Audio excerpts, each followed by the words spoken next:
I'm very flammable. I just want to say, Martin's face is killing me. He's like, Yeah. That's not. Yeah. The whiskey is giving me a. the whiskey. It's I have resting face. Resting. This face. That's not where my face. We'll get to it soon. That's not what. So I should not get you dice for Christmas, is what you're saying.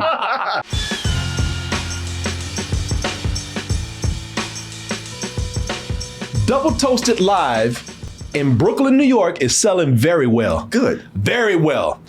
If I were you, and I'm not, but if I were you, I'd get my tickets now. Because this one might possibly sell out. Yeah. We've already kind of hit halfway. That is the New York way. Yeah. We've already sold halfway. Mm-hmm. Halfway to selling out. We're about to fill that theater. So, y'all, if I were you, I'd go get those tickets now by going to x1entertainment.com/double-toasted. That's going to be April 1st at the Roulette Intermediate, where we were last time. And it's going to be a night of comedy, some games. I'm going to try to get that after party for you. And if you get that all access package, that all access ticket, then you will be able to get yourself front row seating we've reserved just for you. Get in early, hang out with us. Going to get you a t-shirt that comes with everything, and any other exclusives that we have, you're going to get that too. You can also go over to dtmerch.com and get your tickets. Or you know what, while you're there, just go ahead and get some merch. But now, my friends, we can go ahead and get into the next part of today's stream. And that is our review for the Legend of Vox Machina Season 2. At least the first 3 episodes. Obviously, for those that don't know, the Dungeons and Dragons has been around for decades. Mm-hmm. I can't even place when it really first started popping up. Probably like a half century. Yeah, half century at least. So yeah, 50 years, and and continuously popular, growing popularity, growing into the mainstream to the point where where we're getting, hey, another chance at a Dungeons and Dragons theatrical film with Dungeons and Dragons Honor Among Thieves, which I like this trailer personally. I love it. I thought it looked like a lot of fun. Looked like a nice homage to Dungeons and Dragons. And also it's come from the same people that did Game Night, which I think is a super underrated comedy. Game Night is awesome. Yeah. And because those people love, games and board games. Of course they would love Dungeons and Dragons. But isn't this movie getting a bunch of pre-hate? To that point, Mark, I'm actually glad you brought that up because I wanted to talk about that. For those who don't know, there's been a lot of controversy with Wizards of the Coast. These are the people who have produced a lot of Dungeons and Dragons content over the last, however many decades. And, they are owned by Hasbro. Yep. Recently, the game license agreement for a very long time has allowed fans to use portions of the Dungeons and Dragons intellectual property for their own work. So third-party companies use it, and they're able to make money from it. The problem is, recently, there's a new version of the license that's been put out there. It was actually leaked. Yep. And it revealed that it'd be a lot more restrictive, and that third-party companies and creators who have used the license previously would be required to provide constant revenue reporting and pay numerous royalties for using tons of aspects of Dungeons and Dragons. And so basically, all these third-party companies, all these individuals, whoever, they'd be making a significantly less money. And this has caused a ton of issues. And this has caused Hasbro to go all right, we'll go back and work on it. And we're going to put out something different. And they've since done that. And then people are like, the verbiage you're using is still basically the same exact thing. And people are very upset about this. And the thing is, people have been able to use this license and, freely for years, for decades at this point. And now you're suddenly changing. I think the big reason why is because Dungeons and Dragons has become increasingly more mainstream thanks to, obviously, movies. Stranger Things, matter of fact. That's the other thing. And things like Legend of Vox Machina and Critical Role, which, is Legend of Vox Machina is adapting from. And it's caused a lot of issues. And yeah, I mean, that's what's kind of had Dungeons and Dragons back in the news and why people are boycotting the film. Thank you so very, very much. Because I have a friend, and he's a professional geek writer. He does a lot of great stuff. Yeah. But he did a whole thing talking about this. He's like, but don't listen to me. Here's a video that explains it succinctly. Yeah. And I go to watch this video, and the guy's going through the whole history of things. And it's probably like for something that's supposed to be a short and clear, it's probably about 25 minutes long. It's a lot. And I just glazed over. And I was like, by the end, I was like, not even the end, like 10 minutes in, I was like, I don't know. And you're making me not care anymore. And you know, by the way, I just want to know, I'm glad I was able to explain it to you, but the person I have to absolutely thank is Atosi. Deadpool. Deadpool, thank you so much for making it so clear to me and to Martin and to Vanny here. But so and it's frustrating because, you know, there's a lot of, actually just funny enough, there's a lot of Toasties within, you know, who are, you know, who practice Dungeons and Dragons, who are huge fans, and I mean, it's a big issue. So a lot of people's incomes are based around this. Sure. And so it's kind of weird. Like, I mean, I'm glad that so much of the franchise or this property, there's so many gateways now to it. But because of that, Hasbro, which is such an aggressive company and trying to monetize every aspect of it, like, because of that, we're gonna eliminate the freedom, the access to it. People make money from it, and that's sad. I think somebody started to realize like we could start to monetize some of these ideas, which they were already kind of doing. Like one of the nice things about this open game license that they had all this time is that because, you know, like I could come in and create a brand new class and then could like show Wizards of the Coast, like, hey, I made this new class. I made a Red Mage class, and this is all the stats for it and everything. And like, we love this. And then when they do another edition, they can now include Red Mage now as a character. That's how Thieves are now in D&D. Is because somebody made a homebrew character, showed it off to Wizards. They're like, this is fantastic. We're going to incorporate this now into our game. So it was a really nice balance between the players and Wizards. Years. And Hasbro went. Hasbro went like, well, we can make more money right now. Yeah. And which is crazy because even though Wizards even admitted that they had like 5 games that they have all canceled, and they really, I don't think they gave much of a reason for it, but like they've had opportunities where they can make revenue from other ways, but they realized doing it from D&D, like the source game, is like probably the quickest and easiest way. And it's just a huge mess at this point. Yeah. But and that's what's kind of weird. Just like because so much of Dungeons and Dragons has been proliferating. Yeah. You know, it's been exposed to new people and it's got people interested. Even myself, like I actually, before we go ahead and, you know, react to this trailer for Legend of Vox Machina season 2, I kind of want to talk about everyone's exposure to Dungeons and Dragons. If you even have it, if you, you know, for myself, like I think I had one of the worst experiences where I was interacting with people, you know, friends of mine at the time, where that was like the thing they did. And, you know, like if you didn't know what you were doing, they're like, all right, whatever. Yeah. So it was very difficult and very frustrating. But despite that, thanks to things like Stranger Things and Vox Machina and Critical Role, which Vox Machina is based on, and people within the Toasty community, it's made me interested again to pursue it one day. What about you, Mark? Do you have any like experience with Dungeons and Dragons? Well, it's everywhere. Yeah. And when I was younger, there were times people had campaigns going, and I got invited to come along. And even when I first moved to Austin back in '87, and I worked out at the airport. Used to be an Air Force base, and I used to work in the electronics department there. Cool. And met some Air Force guys, and they were playing, and they invited me and my roommate to come, and we went to like 3 or 4 sessions. But I swear, like we spent 3 of those 4 sessions just setting up characters.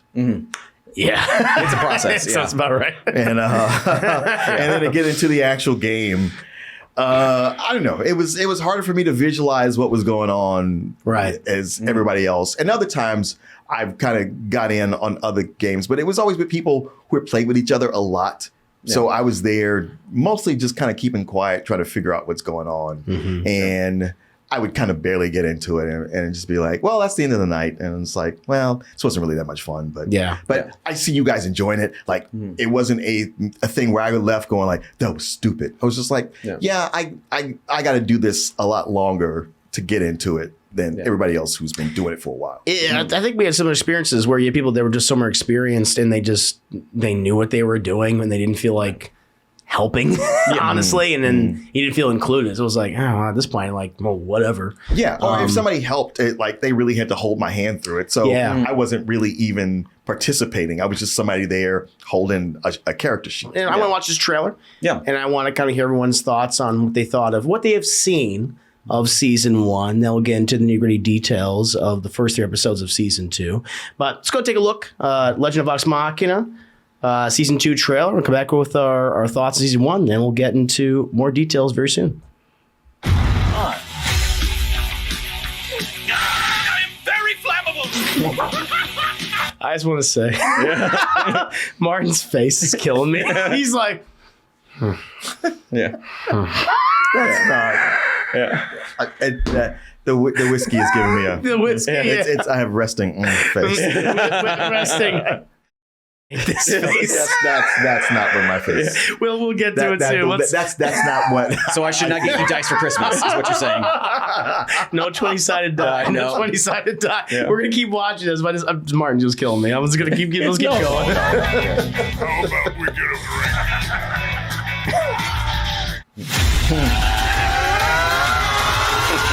The Legend of Vox Machina. Before we go ahead and start talking about the first 3 episodes, that's all that's available. Yep. Amazon has been releasing these in batches of 3. I think there's 12 episodes per season. So over the course of several weeks, we'll be getting more. But they've become the fantasy channel with Carnival Row. Yeah, that's right. The Lord of the Rings. Power. Yeah, the Rings of Power. That's right. Listen. To start out, when I first watched the first several episodes of Vox Machina, that was fine. That was okay.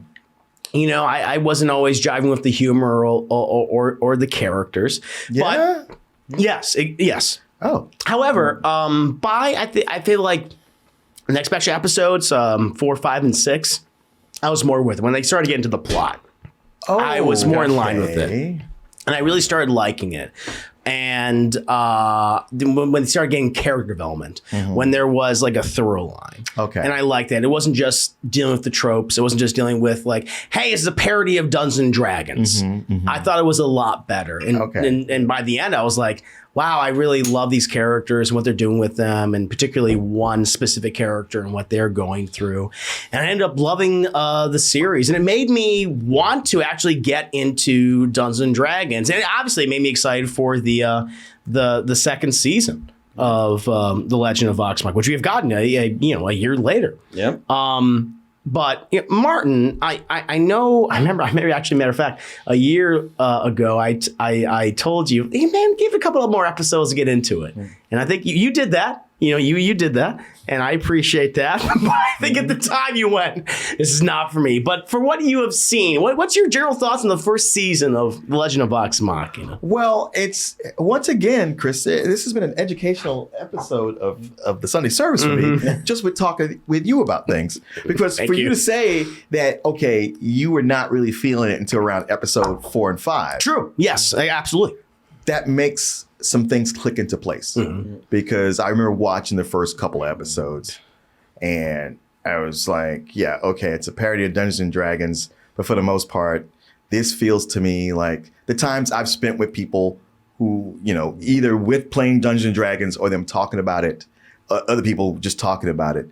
They all have the idea that the adventures they have are so good, they could write these up and make a movie or a TV show and everybody would love it. And I'm just sitting there thinking, no, they wouldn't. I know you think that. That's fair. Yeah, I get you. Because there's always factions of people at certain places, like people in an office who always joke together and they think, man, if we were to just do skits, everybody would love these. And Sure, it's like, we're the funniest people in our office. Yeah. It's like, yes, in your office, you probably are. But you're not the kids in the hall either. Yeah, exactly. Exactly. So, yeah, watching those first few episodes, I was like, this is somebody who did that and actually made a show of it. Yeah.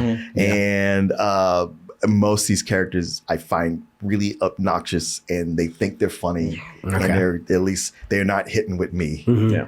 I was just like, it's kind of a lot of jackassery. I mean, animation's nice and all, but and they're throwing in cursing, which sometimes is funny, but when it's sometimes feels unnecessary.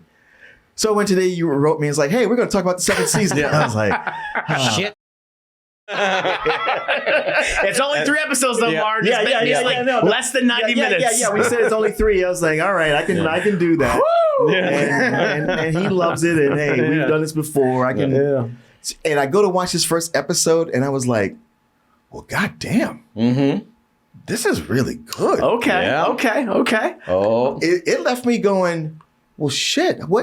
What made me not like that other season? I might have to go back and rewatch that. Mm-hmm. Now, when I got into the next 2 episodes, I cooled off some. Yeah, I can see that. I didn't reach a point where I hated it, but I cooled off. Mm-hmm. And there were still a small handful of characters who I can just not cotton to.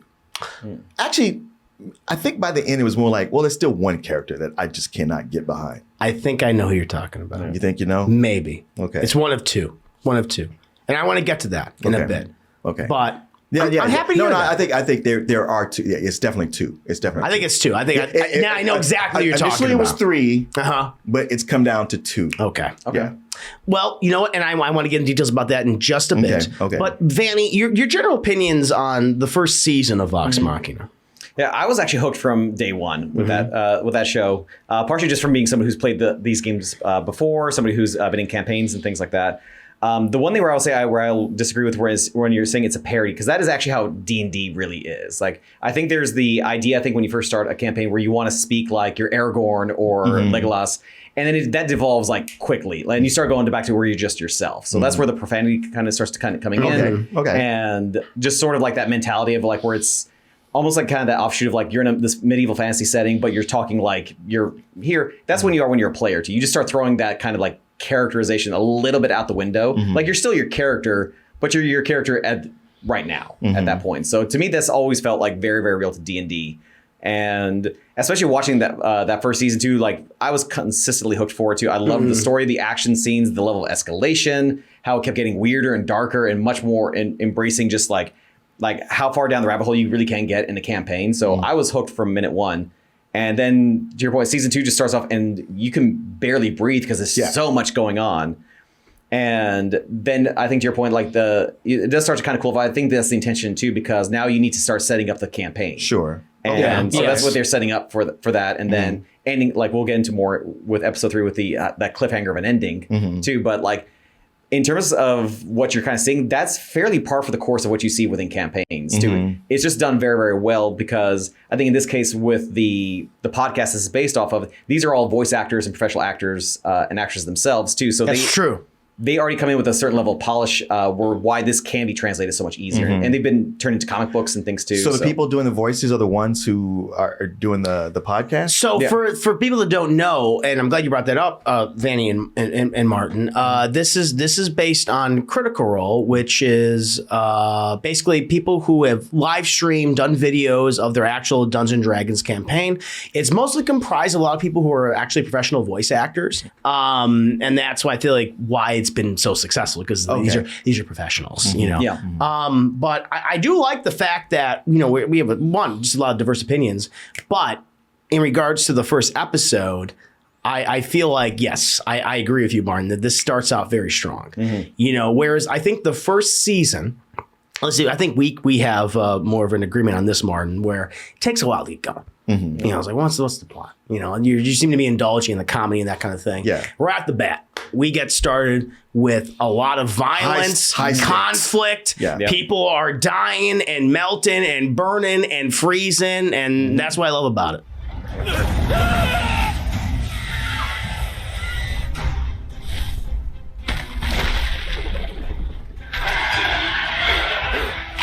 What were you gonna do? What were you gonna do? Running away like this? He ain't rolling for initiative at that point. I mean, bro, you know, a fire dragon and an ice dragon is one thing, but an acid dragon? I love that, and that's when it's indulging in the lore of D&D. So for the D&D fans, that's fun. Oh yeah. But for us who are, you know, not as experienced with it, it's just like, oh, it's just kind of shocking. But I like how this starts out where it's like, this series, which takes place after the events of season 1, obviously, where Vox Machina has dealt with this necromancer and this vampire lord. All right, hey, we won the day, can't wait. Yeah. But now they got 4 dragons, which now, correct me if I'm wrong, in Dungeons and dragons are like the most powerful entities that you could possibly go up against. One of the most powerful entities, right? They're intelligent, they know magic, they can do all sorts of things, and they can kill a lot of people. And so like this episode starts with carnage, action. The characters are being very proactive. Many people are dying. It's shocking, and that's what I like about it. Where as the original season, it was kind of going through the rigmaroles of D&D. I was like, all right, whatever. But I liked how this started. I mean, Mark, you've kind of already gone into details, but what do you think of this? I guess this first episode and just the action and what the characters go through. What did you feel? Well, it's such a departure in tone from what I saw from the first season. And yeah, you don't breathe. The dragons are relentless. I mean, these are like the Game of Thrones dragons where they kept talking about them, and then once they show up, you're like, oh yeah, these are weapons of mass destruction. And these are sentient and intelligent. It's Lance Reddick. And it's 4 of them.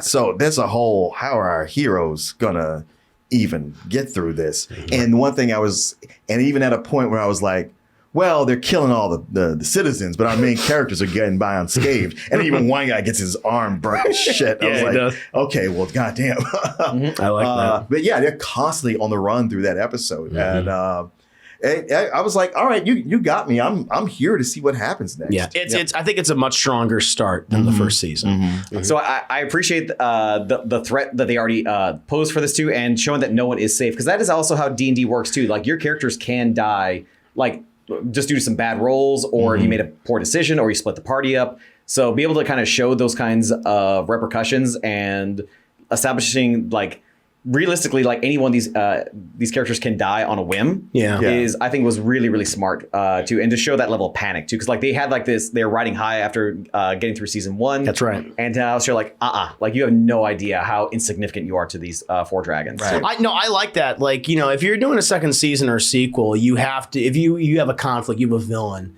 they may be bigger and badder than the original villain. Right. And like in this one, you have like these dragons that come in, they're called the Chroma Conclave. And there are these elemental beasts representative of fire, ice, acid, and fart. I don't know. Gas that makes you asphyxiate and explode. I love that shit. I guess that's it. Like the 4 horsemen of the apocalypse. It's I guess you're right. Yeah, it's like the plagues. You're correct.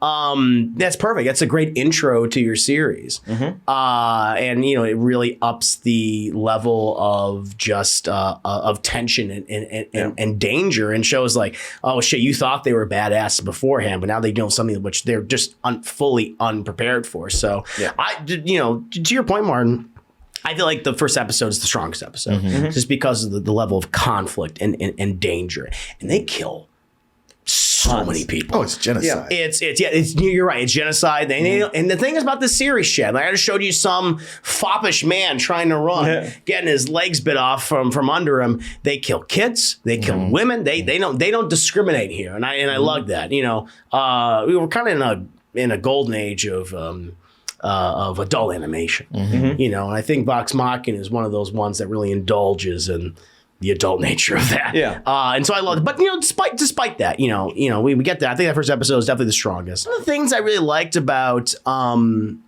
these first several episodes is the fact that, as compared to the original season, the first season was very much focused on one particular character, which is Percy. Who was an exile from his home. His family was slaughtered, and he's dealing with all these, personal demons, literal in some case.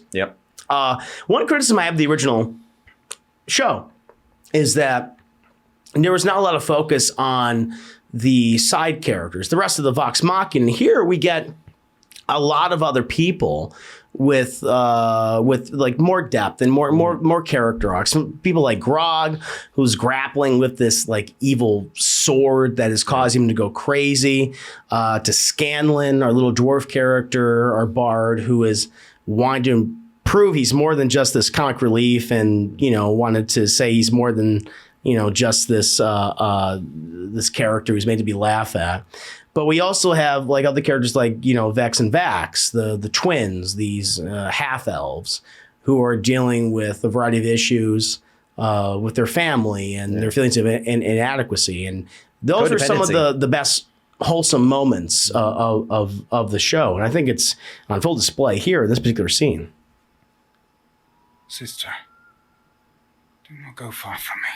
I just... Of course, you and your diluted brother don't understand elven culture. You weren't born into it. It's like stuff like that I really appreciate, because now we're really understanding like what are the things that have afflicted these characters for the past seasons. Their issues, the things that prevent them from being the best version of themselves. And so I like that there's multiple moments in all these episodes in season 2, at least the first 3, where we really get to know them outside of the comedy, outside of the facade. And so I like that we're getting a lot of flashbacks. I like that we're getting to know, Vex and Vax and their daddy issues. And their codependency on each other too. That's true, which was a huge factor in episode 3. Of this series. I mean, Martin. I mean, how do you feel about the at least some of the characters of this show? Do you like that they're giving them more time to develop, or how are you feeling? Well, sure, that's always a good thing to do. With the two of them, I get such a Wanda and Pietro Maximoff vibe. I see that. It was like, is there gonna be some point where they make out with each other? They're very pretty. Yeah. But no, it's always good to do stuff like that, and that's cool with them, because I've been liking them the whole time. Yeah, we talked about a lot about the positives of the show so far, but I do want to get to the things I feel like are definitely going to be dividing people, and then I also want to get into Martin, your opinions on the characters that you might not particularly be very fond of. But I feel like the biggest issue that this show might have is the fact that the comedy is just not for everybody. Is that, guys, I've said this, time and time again, comedy is very subjective. What I like, you may not like. And I think this show is the very definition of it. And there's sequences that people might find funny, other people, not so much. Sure. Guys, stop! No, don't stop! The landing's gonna be a bit rough. I'll save our asses with some fun stuff. Dang, these titties were here. Martin's face during this entire sequence just is perfect. Listen, I'll tell you right here. I'll tell you right here. One of the things about this show that has been my biggest criticism of it is that some of the humor doesn't work for me. Some of them's like, whatever, toilet humor, fart humor, which is a lot. I think there's a fart joke in every episode. Piss joke, butt joke, whatever, boob joke. But there is stuff that makes me laugh consistently, but it's mixed. I have to admit, and even one of these things, I like the musical number, butt stuff. I was like, that's pretty funny. But the fact that they continue to indulge it, it's like, you can stop now. You don't have to all right, you've got to pat the purple booty butt cheeks. It's a little too much. Are they butt cheeks? They're butt cheeks, yes. Because he calls them titties. Because he's dumb. He thinks they're titties. Okay. Because my wife just happened to come in. She was watching with me at that point. She thought, they were titties also. Yeah. But like, she's working, and that made her stop and look at me and go, for real? Are they doing this? I was like, I didn't write this. Well, I mean, that speaks volumes. I guess, Martin, because I want to hear, what do you think of the humor of this show? And also reveal the characters that you're just not liking. That sequence right there kind of summed it up. Yeah, really. Yeah. The humor's kind of all over the place. And I agree. Actually, to me, that didn't bother me, because I was like, well, that tracks for this show, for better or worse. But by this point, I was like, yeah, they do stuff like this. I was actually I get more skeeved out by Scanlan just doing Jack Black riffs right there. Right. Because the anachronism will bother me. Like throwing in something like that I was like, that's clearly Tenacious D. That whole thing he did just there. But with Scanlan, like initially, he was a character I didn't like. I agree with you. Because I was just like, all initially. right, so you just took Tyrion and just kind of made him more animated and, comical and broad. But I don't know, this season he hasn't been bugging me so much, at least for these 3 episodes. Sure. The other 2, I just really don't like. Oh, who are the other 2 then? Because I thought Scanlan and Grog would be the 2. Those are my 2. Yeah. Who's the blonde guy who looks like Trigon or Trigon? Oh, Percy. Percy. Oh, really? Percy? Yeah, because one, so far, at least in these 3 episodes, I'm like, okay, he's done nothing to justify his position here. Okay, that's fair. That's fair. And 2, like you look at this whole show and I get a vibe like, man, a bunch of friends got together and said like, hey, we're all going to the Renaissance Festival. And everybody got dressed up for it. But he was the asshole who showed up in his steampunk outfit. Yeah. Not to counter, slightly counter. Yeah. Is he a time traveler? So much of the first season. Because he's from a different century. So much of the first season is focused on him, on Percy. Okay. And his family and what he went through. I mean, the last half is all about him. Oh, okay. And here he's not so much the focus. Yeah. He's very much a side character. He had so his it's time. like, I'm along for the journey at this point.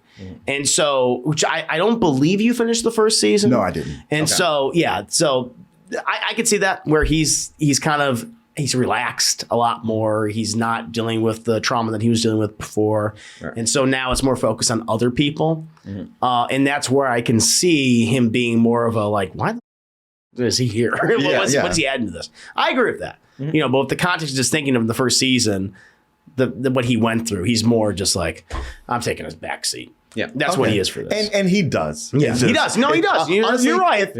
If his costuming was of the same as everybody else, I probably even thinking about him.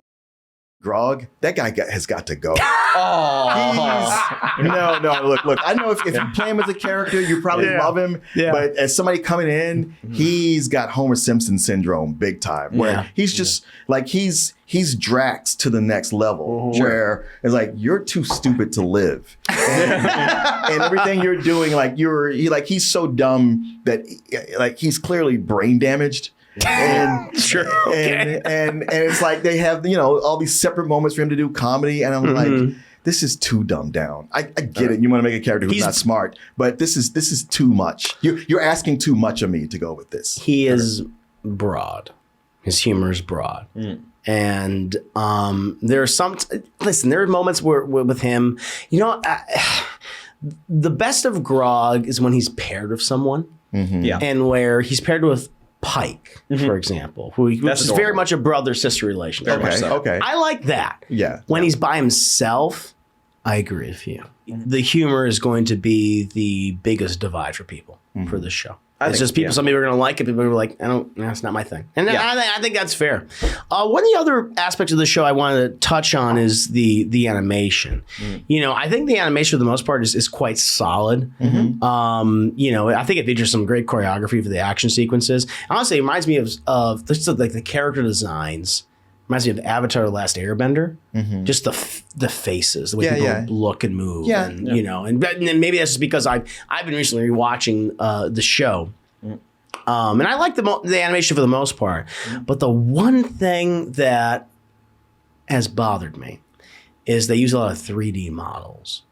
Like dragons. That's what everybody does. Yeah, and I get it, and they use that. And the reason why they use it is because we got to fast track this shit. We got to go.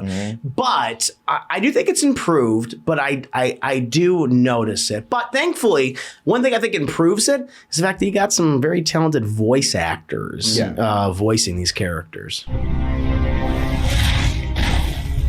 Did you dispatch them? Most. But that group escaped with pleasure.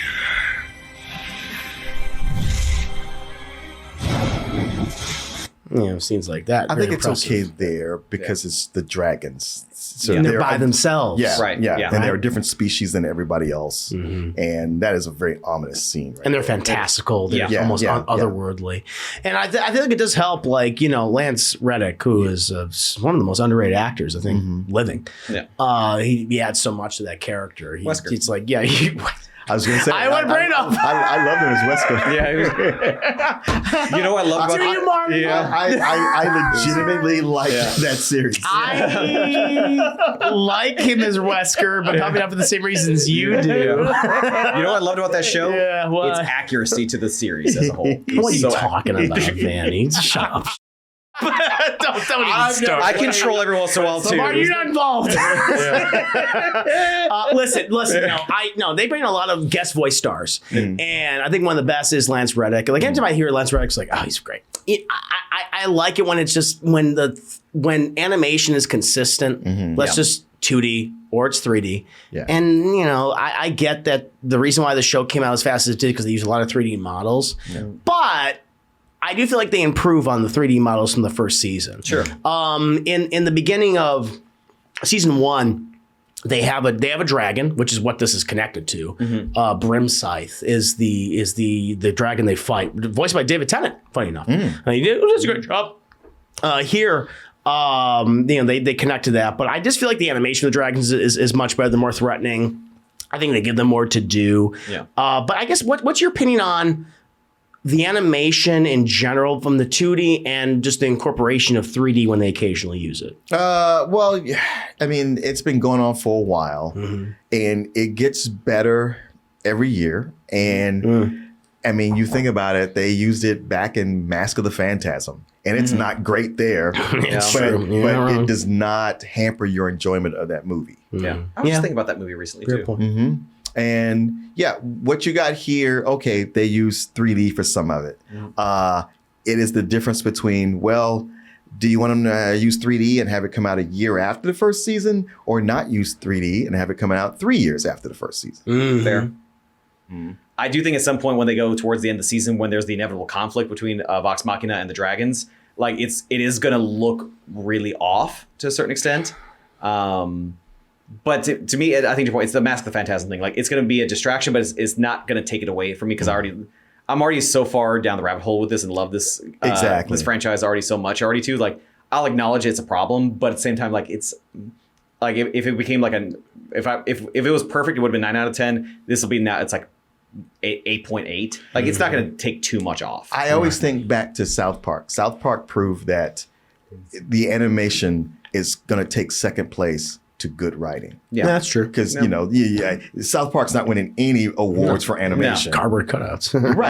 Right. But the writing was enough to make you accept it for what it was. So far, I'm enjoying it. I mean, listen, I was a fan of the first season. It took me a while, like first 3, 4, 5 episodes to really get into it. I'm like, okay, now I'm invested. Now I like these characters. Now I like what we're going, forward with. And this, I'm appropriately invested in this, and I want to continue to watch it. But so I like it. I like it. I'm not going to give this a rating as of right now because I don't think it's too fair. Early. It's way too early. Yeah. But Martin, you're someone was not a fan of the first season. What's really what you saw? Do you feel compelled to watch the rest of this? I am interested to watch more. I mean, and this third episode ends on a significant cliffhanger. Yes, it does.